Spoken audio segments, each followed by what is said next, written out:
فرمایا کہ جب بدکار بدکاری کرتا ہے تو اس سے ایمان نکل جاتا ہے۔ اب شیطان کیا چاہتا ہے؟ ہمیں سو میں مبتلا کر دے، ہمیں بدکاری میں مبتلا کر دے۔ اور بدکاری کے جتنے راستے ہیں، فحشا کے جتنے راستے ہیں، شیطان نے ان کو آراستہ کر دیا ہے، رقص کو فن قرار دے دیا گیا ہے، اور آج اوریانی پر مشتمل مخلوط اجتماعات کو فیسٹیول کا نام دے دیا گیا ہے، اور کیا کیا رنگ اور کیا کیا ڈھنگ دیے گئے ہیں۔ وہ راستے جو بدکاری پر منتج ہوتے ہیں، وہ راستے کشادہ کر دیے گئے ہیں۔ اور اس سے بڑی بدبختی کیا ہوگی کہ جو بدکار لوگ بدکاری کو، برائی کو، فحشا کو پھیلاتے ہیں، حکومتوں کی طرف سے ان کو ایوارڈ دیے جاتے ہیں اور ان کو بلا کر کے اعزازات دیے جاتے ہیں، اتنے پیسے دیے جاتے ہیں کہ آپ سوچ سکتے ہیں کیا ان کے اندر خوبی ہے کہ وہ برائی کو پھیلاتے ہیں، وہ فحشا کو پھیلاتے ہیں۔ یہ معاشرے کا بدترین طبقہ ہے جن کی وجہ سے بدی پھیلتی ہے، نوجوانوں کے اخلاق بگڑتے ہیں، ان کا کردار مسخ ہوتا ہے۔ جو شخص بدکاری میں پڑ گیا، اس کے دل کا چہرہ مسخ ہو کے رہ گیا، داغدار ہو کے رہ گیا۔ فحشا تو بہت بڑا جرم ہے، عام گناہ کرنے سے بھی حدیث پاک میں آتا ہے کہ دل کے اوپر سیاہ داغ پڑ جاتا ہے۔ اگر بندہ توبہ نہیں کرتا، دوبارہ گناہ کرتا ہے تو وہ داغ پھیلنا شروع ہو جاتا ہے، حتیٰ کہ ایک وقت ایسا آتا ہے پورا دل سیاہ ہو جاتا ہے۔ جب پورا دل سیاہ ہو جاتا ہے تو پھر بدی اور نیکی کا امتیاز بھی مٹ جاتا ہے۔ ایک وقت ہوتا ہے کہ بندہ گناہ کرتا ہے، اس کو چین نہیں آتا کہ میں کیا کر بیٹھا ہوں، لیکن جب گناہ پہ گناہ، گناہ پہ گناہ، بدکاری پہ بدکاری کرتا ہے تو پھر اس کو کوئی پریشانی نہیں ہوتی۔ میں اس کی مثال دوں گا کہ پکا نمازی ہو تو کبھی اس سے نماز چھوٹ جائے تو وہ عجیب بے چینی میں ہوتا ہے کہ آج ہوا کیا میرے ساتھ، قضا بھی کر لیتا ہے پھر بھی بے چین رہتا ہے۔ لیکن جو بے نمازی ہے وہ روز چھوڑ رہا ہوتا ہے، اس کو پرواہ بھی نہیں ہوتی۔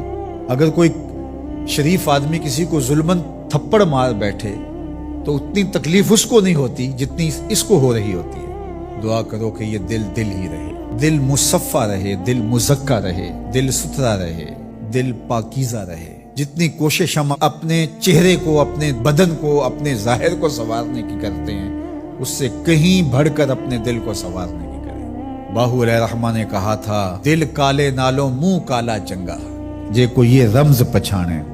تو شیطان دل پہ ہی قبضہ جماتا ہے۔ شیطان جاسم علی قلب ابن آدم فاذا ذکر اللہ خنس وَإِذَا غَفَلَ وَسْوَسَ۔ تو یہ غافل نہ ہو پائے، ہر وقت اللہ کے ذکر میں رہو۔ اس لیے ہمیں 5 بار مسجد میں بلایا جاتا ہے۔ نمازیں ہیں، ہم صبح ساری پڑھ لیں ایسا نہیں ہے، ہمیں مختلف اوقات میں بلایا گیا ہے۔ صبح اٹھتے ہی سجدہ ریز ہو جائیں، پھر کام پہ جائیں، کام میں انہماک ہونے لگا تو پھر بلا لیا گیا، آؤ جو ظہر کے وقت۔ پھر گئے، تھوڑا وقت گزرا تو پھر انہماک ہونا لگا، کھونے لگے تو کہا پھر آجو عصر کے وقت۔ پھر چھٹی ہوئی، گھر جانے لگے، کہا پہلے نماز پڑھ لو۔ پھر کھانا کھایا، بچوں میں بیٹھے، کھیل کود میں لگے، دل غافل ہونے لگا، کہا آجو پھر عشاء کے وقت آجو۔ اور نماز سے پہلے بھی ذکر، نماز کے بعد بھی ذکر، سونے سے پہلے ذکر، سونے کے بعد ذکر، اٹھتے ہوئے ذکر، کھاتے ہوئے ذکر، کھانے کے بعد دعا، آئینہ دیکھتے ہوئے دعا، لباس بدلتے ہوئے دعا، سیڑھیاں چڑھتے ہوئے، سیڑھیاں اترتے ہوئے، کسی چیز کو دیکھتے ہوئے، کسی مومن کو ملتے ہوئے۔ ہماری زندگی کو دیکھیے مسلمانوں کی، ہم تو ہر وقت ذکر میں رہتے ہیں، ہر وقت اسی کا نام جپ رہے ہوتے ہیں۔ کبھی السلام علیکم، کبھی سبحان اللہ،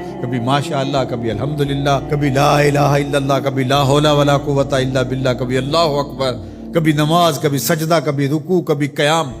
کیسی زندگی ہے مومن کی۔